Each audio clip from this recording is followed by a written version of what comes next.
bi mbir mi jógee muy opposition pouvoir yëpp dañ ci ànd mais bu ñu garder comparaison bi rek gis nañ keroog tamit premier ministre France mu dem assemblée nationale gars yi kii ko bu baax mu wax ne même ci état d'urgence tamit assemblée nationale dafa war a continuer def rôle am di contrôler l'action de l'exécutif mais pour man président Macky Sall coow li yëpp aussi moom moo ko teg boppam parce que bu dee da nga def déclaration ne da ngay mettre en place un comité de pilotage boo xamante ni moom moo war a def lépp tey moo war a def lépp dans cette affaire là mais waroo jël ay décisions aussi ci ginnaaw boo tegagul le comité de pilotage bi nga waxoon ne da nga bëgg mu inclusif parce que comme da nga jóg bi mbir mi jógee sénégalais yëpp ñëw adhéré parce que en temps normal ay recettes u état la ñuy jël di ko jëfandikoo ak yeneen mais xam nga lii ba ci journalistes yi nga xamante ni sax seen doole bariwul dajale nañu 1 million de francs dem joxe ko sëñ Mountakha jóge fa la joxe 200 millions ñi nga xamante ni mooy les couches li ku nekk jël sa dërëm joxe xam nga xaalis boobu nag saytu ko ak jaarale ko yoon ba nit ñi seen xel dal ci baaxoon na jamono ju nekk waaye ji la raw léegi lan moo tax suspicion bi jóg xëy na mooy que président Macky Sall sa première sortie su doon dafa dem ci professeur Seydi service des maladies infectieuses wala soit mu dem feneen comme ni koy yeneen chef d'état yëpp defee ñu xam ne la gravité de l'heure commandé na mu gën a fësal loolu waaye première sortie dañ ko gis mu mel ni ku nekk ci campagne électorale aussi di def revue de troupe di xool ay tonnu ceeb di dox moom kese ñu mettre ko en exergue donc loolu jox xeex bi aussi beneen cachet mel ni ñun dañoo nekk ci jamonoy famine wala jamonoy insécurité alimentaire boo xamante ni toll nañ ci muy wane noonu daal ne am na butin de guerre xawma wala nan lañ koy tuddee boo xamante ni ñëw na alors que ci guerre sanitaire la ñu nekk guerre sanitaire da ngay xam lan ngay jox dayo bi nga xamante ni moom moo gën a mag su defoon loolu ba pare leneen li comité de pilotage bi gérer ko su boobaa dina gën a am coow li yëpp mën na cee bañ a jóg leneen li nga xamante ni bëgg naa ko wax mooy sur la forme c'est-à-dire pourquoi Mansour Faye di def conférence de presse ministère de la santé non fa conférence c'est-à-dire que ñiy def bu fekkoon ne comité de pilotage am na ñu wutal ko benn caractère général et impersonnel su boobaa bu ñu ko defee foofu dina gën a nit ñi seen xel dina ci gën a dal ñu xam ne lii kat ak peut-être une autorité indépendante su boobaa dinañ xam ne lii kat wala une personnalité indépendante dinañ xam ne lii kat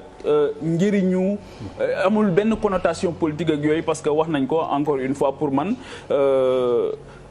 non seulement la personne de Mansour Faye pour man ça dérange te dafay créer suspicion mais déjà kenn joxu ko ministère bi mu yor sax dafa dama koy wax depuis longtemps c'est-à-dire que développement communautaire nga am un ministre en charge des collectivités locales nga ñëw ne équité sociale mais équité sociale c'est un idéal qui est poursuivi par tous les départements ministériels ça peut pas être un ministère pour man déjà sur forme c'est un problème on a créé quelque chose pour quelqu'un boo xamante ni xamuñu à quelle fin et aujourd'hui on a vu son ni mu amee problème tey comment est-ce que tu peux dire à un journaliste soo ma laajaatee loolu ma porter la plainte mel ni laaj léegi dañ koy tere ci réew mi pour man c'est inadmissible et que loolu dañ ko war a arrêter léegi état d'urgence tamit c'est pas une porte ouverte pour ngay jël bëgg a suspension des droits pour nga suspendre yenn droits yi leneen li nga xamante ni bëgg naa ko wax Abdoulaye Der mooy ana commissariat bi nga xamante ni ñoom ñoo yor la sécurité alimentaire le ministre de la santé et de l'action sociale la ana waa action sociale ana ñii nga xamante ni dañu am expérience doon nekk ci kaw gi di xool xam ñii seen base de données tey ji buñ ci sukkandikoo mettre leen à contribution mën nañoo dem sans tambour ni trompette mais loxo bu tàmm gudd aussi su bëggee xëy na day gàtt day poser problème pourquoi suspicion am ci ne est-ce que niñ joxee marché yi baax na c'est parce que dañoo amoon habitude di joxe marché yoo xamante ni ñu ko doon joxe yàlla xam est-ce que ki ñu ko jox moom lañ ko war a jox loolu tamit légitimement et je persiste aussi que effectivement ki ñu jëndee li nit ñi di poser question mooy pourquoi l'État du Sénégal jubalul ci ki nga xamante ni moom moo am le stock suffisant muy Dreyfus bi mu wax jënd foofu c'est une multinationale peut-être que am na ci yoo xamante ni bu ko defee mën na am na ñu mën a dal ci kawam parce que ay organe de contrôle yoo xamante ni droit international mën na dal ci kawam peut-être que loolu moo tax keneen dem jënd ci moom jaayet état du Sénégal mais quoi qu'il en soit li ma jàpp mooy même bu fekkee ne 1 franc la même bu fekkee ne 10 francs la mënuñu nangu mukk li Idrissa Seck doon wax te d'accord ma ci ak moom dañ ndox mi fay lakk gi kenn du ko segg ak yooyu foog ñu segg ko nag waaw foog ñu segg ko parce que xam nga lu tax dañuy bañ mu am ay précédents dangereux te li tax ñu war ko segg mooy justement parce que ça a sabordé presque tout le travail qui a été fait depuis le début léegi le débat s'est installé ñun installé wuñ ko pourquoi bu fekkee ne débat bi ñorul woon xom mais lan moo tax Mansour Faye def conférence de presse li tax mu def conférence de presse moom xam na ko li tax mu ñàkk tooy xepp moom xam na ko justement parce que. et puis salle bi amoon na climat. parce que les craintes. non si salle bi amoon na climat. parce que les craintes ba pare Abdoulaye Dé parce que les craintes sont légitimes parce que ñiy wax yëpp ne jarul saytu. ñooñu ndimbal yi concerné wu leen de ñiy joxe ndimbal mi yëpp concerné wu leen. c'est-à-dire que on est. ñiy joxe ndimbal yëpp ñoom concerné wu leen ñoom waruñu cee bokk ñoom. loolu tam c'est un problème léegi nag les chiffres yi ñu doon wax autosuffisance en riz